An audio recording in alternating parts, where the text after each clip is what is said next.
Alan Sholter also discusses in this essay or chapter towards feminist poetics about how a female reader or a gynocritic should approach a text written by a male writer. For example, she talks about The Mayor of Casterbridge by Thomas Hardy. Now, The Mayor of Casterbridge by Thomas Hardy is, one of the important novels which deals with the domination of men in British society.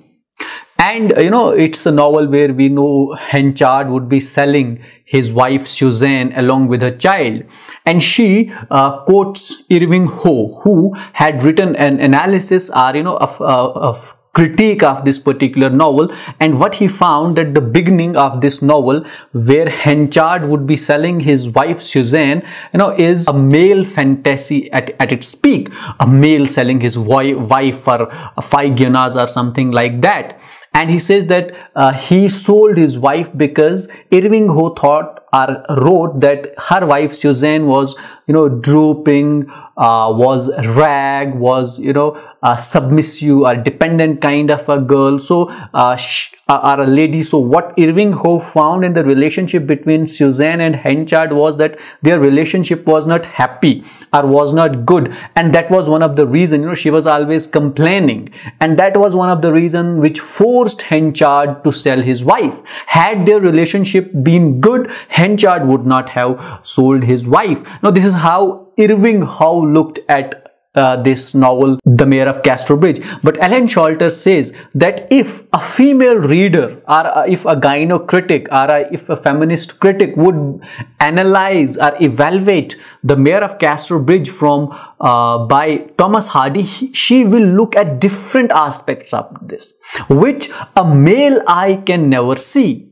And here she says that Thomas Hardy never talks about the relationship between Suzanne and Henchard. He does not tell us that their relationship was not good, or their relationship was bad, or she was complaining, she was maddening, she was drooping. Thomas Hardy doesn't give these details to us. But what Thomas Hardy does, he tells us that Henchard sold his wife. And Alan says that it is not important that Henchard sold his wife. What is important in this context is that Henchard sold his wife as well as his female child. तो Elon शॉल्टर कहती है कि important ये नहीं है कि वो अपनी बीवी को बेचता है, इंपॉर्टेंट ये है कि वो अपनी बीवी के साथ अपनी बेटी को भी बेचता है. तो whole focus should be at the daughter, not at wife. Reason is, she says that जो मेल पैट्रियार्की है या जो मेल थॉट प्रोसेस है, they never sell their sons. But here, Henchard selling his wife also sells his daughter. So what Henchard is actually doing, he is getting rid of whole femininity. Now these are the aspects which Alan Sholter says a male reader cannot pick from a work written by a male writer. Now, to find these important aspects, we need female reader. We need female critic. But again, she says that the problem is that, even in doing so, what a female reader or a female critic would be doing, she would be looking at the past sins, texts written by men. So that is why we need gynocriticism, because gynocriticism will not have the writers like Hardy or Dickens or Thackeray or others, but it will have, writers which are female. So they know better, and they can use better expressions in expressing the experiences of female.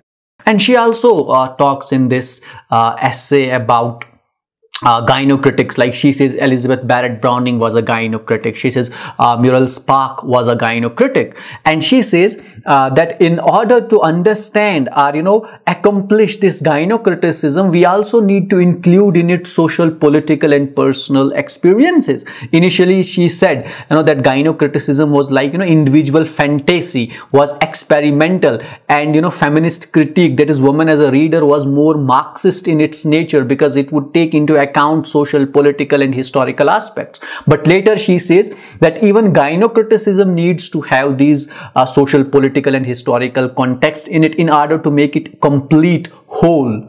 And she says that this completeness was in Elizabeth Barrett Browning when she wrote, for example, she cites an example of a novel by Elizabeth Barrett Browning, Aurora Leigh, which she says was, complete in itself, or the best gynocritic work. And there she has a slight digression, and she says that how if two artists get married, like Robert Browning was married to Elizabeth Barrett Browning, that also had its impact not on the male writers but on the female writers. For example, she quotes a letter written by Elizabeth Barrett Browning to one of her female friends, in which she said that we both were writing, that is Robert Browning and Elizabeth Barrett Browning, but due to pregnancy and due to priority of Robert Browning's work, I could not complete my poetry, so my poetry would only be published next summer. Now, from there she says that how a male had an effect or impact upon the female writer, even if she was his wife. Wife had to sacrifice, and even if wife would write something, for example, if Elizabeth Barrett Browning wrote something, she needed that male validation. Robert Browning would say that first I need to publish my, then we will publish yours. Now these are also some of the aspects which she discusses in her work. Lastly, she would discuss about three different phases of how we can understand this female revolution or this accomplishment of gynocriticism. She says we cannot develop a new movement, establish or start a new movement of feminism by looking at tits and bits. What we have to do, we have to study the history as a whole, and we need to go beyond Austens and Elliots and Brontes, because they are few figures whom we know, but there are hundreds of other sisters who have written. Now if you want to understand this gynocriticism as an evolution, or if you want to establish a movement, a feminist movement, or a different genre called gynocriticism, you need to understand its historical background. And she says that we have to understand it decade to decade, not from great woman writer to a great woman writer. Now if we understand, even if we analyze and understand even those minor writers who have never been part of the history, we will see that how the female struggle has changed over time. And she says that if we understand this history, we will have three different phases of this feminism. One would be for example feminine, then there would be feminist, and there would be female. These are the three stages which she talks in this essay towards feminist poetics. She says that the feminine phase was from 1840 to 1880. Now this feminine was a phase when female writers, they struggled, or they fought to match the intellectual level of men. Because male in that time, or at that time, had established themselves as the writers, so they had a standard of their own. Now what females were supposed to be, they were supposed to match that level of theirs. Now in doing so, what female writers did, they chose male pseudonyms. For example, all the writers, whether it was Bronte sisters or it was George Eliot, they would have these male pseudonyms. We have famous male pseudonym. George Eliot is a male pseudonym. Currer Bell is a male pseudonym. Acton Bell is another important male pseudonym. Now, most of the female writers of that age, they chose these male pseudonyms in order to match the intellectual levels of male at that time. But then there came feminist phase. Feminist phase would be after 1880 up to 1920. And, in this phase, feminists would write with their name. They would not choose pseudonyms. For example, Virginia Woolf would be an example of that, and they would come out and they would discuss about male literature, write about they would discuss about females, they would write about females, and that would be a rebellious kind of a attitude of these female writers, wherein they would not be ashamed or shamed at their own writing, and they do not fear that in telling the world that I am a female and I am writing. So my writing would be female writing, it would not be a male writing, and it's not necessary that my writing should equal the standards set by the males. Now then there came a third phase in this evolution of female culture, and that she calls as female, which she says was post 1920.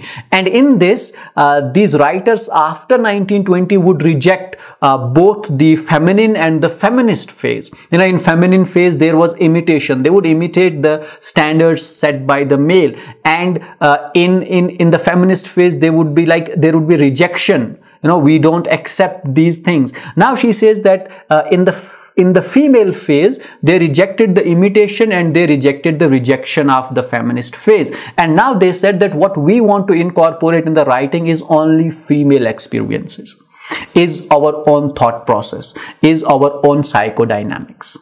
That is what Ellen Sholter says in her work Towards Feminist Poetics.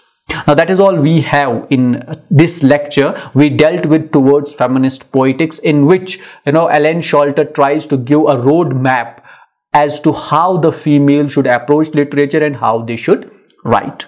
And this lecture was a long one, so it would be divided into many parts. I hope that this lecture was helpful for you and you were able to understand Towards Feminist Poetics by Ellen Sholter. Thank you for watching, and don't forget to share, like, comment and subscribe Your Academy. For more interesting stuff, keep watching Your Academy.